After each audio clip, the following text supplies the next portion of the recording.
Oh, big one, big one. Oh, got a good one. This little bass. Oh yeah, cute little bass. Look at him. Oh, oh, oh, oh. Nobody saw that. Hey, we're at one of my favorite fishing spots. It's been in a couple of my other videos. I wanted to try a budget setup versus my expensive bass fishing setup. So on one hand, we're gonna have the basic Walmart, some of the cheapest stuff you can buy, versus Shimano Curado DC on a TFL rod. It's gonna be about $10 deal versus a $400 deal. Let's get to it.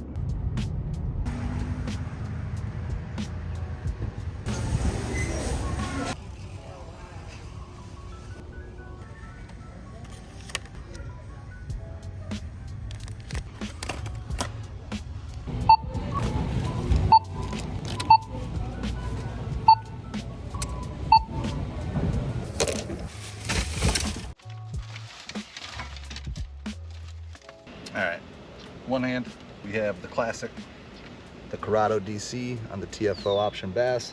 This is the pole that you see me using the most in all my videos.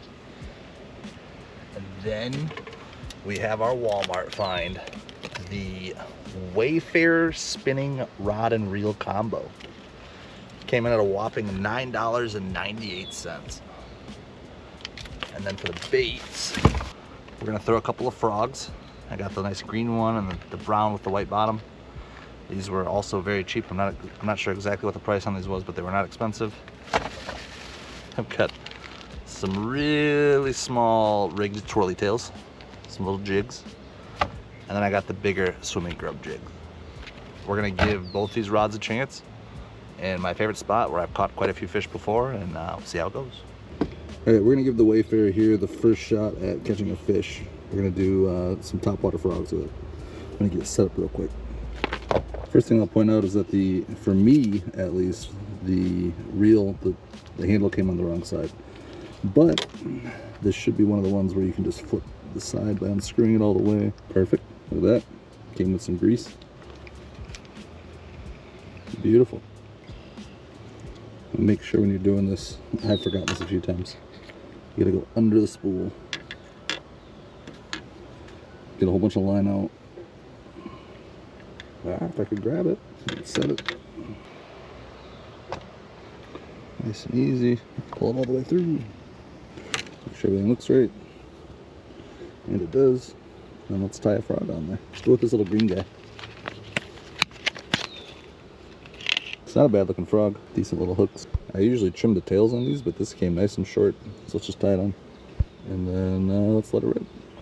Alright, so I was out here just twirling this around, having fun with it, and I noticed it's got the reverse where it can spin freely the other way. Little switch on the bottom. Now it cannot.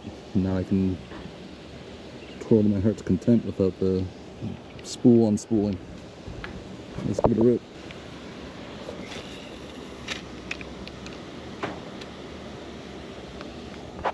Oh. Immediately caught up there. The only thing I'm really worried about is the line on this isn't the strongest. I'm not sure what it came with, but I can tell you that this is a 5/6 medium light. Looks like we're throwing 1/16 to 3/4 ounce baits. But yeah, I'm really concerned that if a bigger bass does actually hit this, it's gonna just snap the line. Or pull me out. Oop, little fish just came. I don't know if you guys can see it, but it did come after a very, very small bass. If there's little ones in here, that usually means there's some big ones. So, good sign. I can probably get some of these little fish that are in here. Bass or bluegill. Oh, that's another problem if we get hung up on something. I'm used to having a 50-pound braid and just pulling it right out. Oh, big one, big one. Just kidding, I think I'm about to lose this frog already. It took me 3 minutes and 50 seconds of fishing to lose a frog. Oh, I think I got it. No way. Look at that. Demolished the frog, but we did get her out. How did that even happen? My line is around one of these hooks. There we go. That's not good though. We're gonna have to retie that. That line's damaged heavily. I'm just happy that we managed to keep our frog. I'm not going to complain at all. I'm just going to go retie this. All right, we retied. We came back and we had our spots stolen by some geese. Those little goslings are all grown up. Gonna have to call their brother Ryan. We'll try and cast away from him. I think the approach is gonna have to be staying out of the line of lily pads. All right, we're gonna do a couple more casts with this frog, and then we're gonna go right to the jig. I think a small jig is gonna work well in here. There we go, a little twirly jig. Let's go. I want to bet in the first 3 casts we're gonna catch something. This is the nice thing about an isolate rod. I can throw a bait this small. Oop, something bit at it there.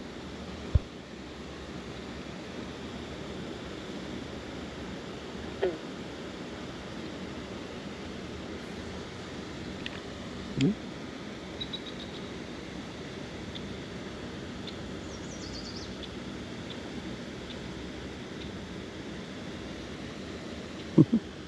Whatever that is, it is too small to get this in its mouth. It's flashing at it though, it's trying really hard. Oh! It's getting just the tail in its mouth. Oh, there's 2 of them down there now. Here's a little bluegill. Oh! Look at that! Bluegill on the Ozark. Look at that, little bluey. That's 1-0 on this rod. We're back for try number 2. Oh, the cutest little bass is right there. I mean, he's just a real baby. One complaint I have off the rip with this is it's hard to immediately set and start casting this because it's a spinning rod or spinning reel. So try it around a little deck again. Something tried really hard there.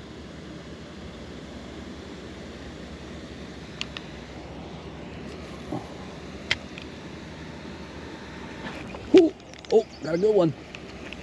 This little bass. Oh yeah, cute little bass. Look at him. Oh.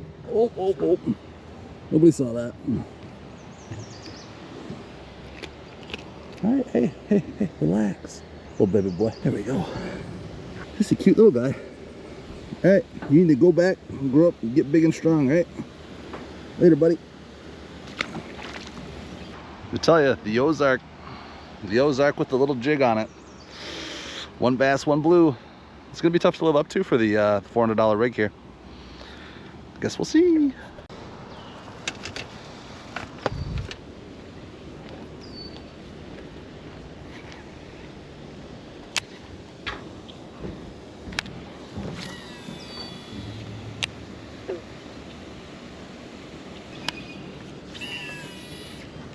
Oh, look at the little river otter boy.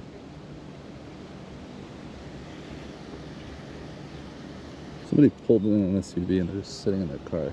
Kind of freaking me out. They could come fish if they wanted to.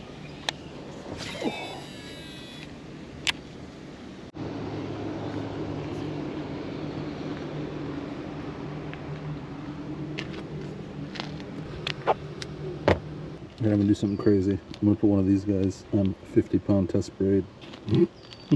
Not a bait caster. I can't even get the 50-pound braid through here.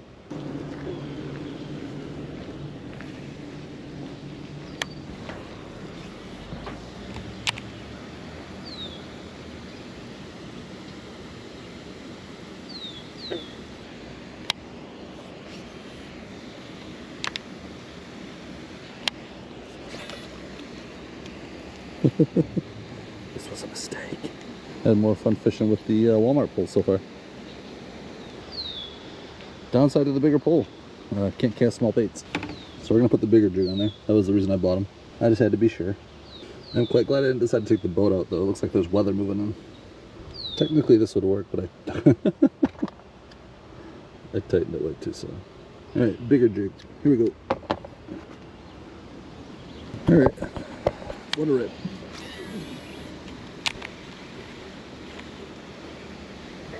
Problem with that hook exposed like that is it catches every single lead.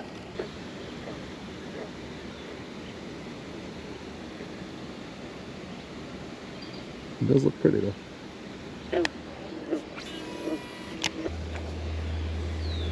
Oh my goodness.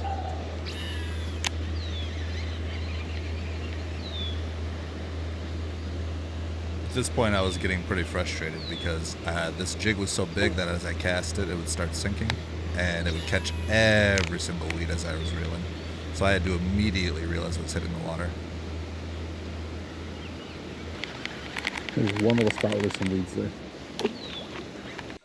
Needless to say, I was pretty frustrated with my experience with the more expensive reel, but if we're being honest, it wasn't the rod and reel's fault, and this wasn't the best test that I could have possibly done. I think I'm going to do another video on this here in the future with more open water, somewhere where the bigger reel and rod combo can actually compete with the little Walmart. It was fun. I had a lot of fun, but final score, not great. We'll do it again, and we'll do it in more fair conditions, but I fished both poles for about 30 minutes, and it wasn't fun fishing the bigger pole. It was a lot of fun fishing the Walmart rig. So at the end of the day, what I'm telling you is you could go to Walmart with $20 bill in your pocket, go into the store and buy everything you need to go out and have fun fishing. So if you ever are watching content creators or you have friends that are telling you, hey, you need this and that and this to go have fun fishing, I mean, realistically, you need a stick and some line with a hook, but $20 will get you a decent little rig at Walmart. Absolutely go get it if you're looking for something budget to get yourself out there, get started, because the most important part's having fun, and I had fun with that pole. So until next time, keep on fishing, keep on gaining XP.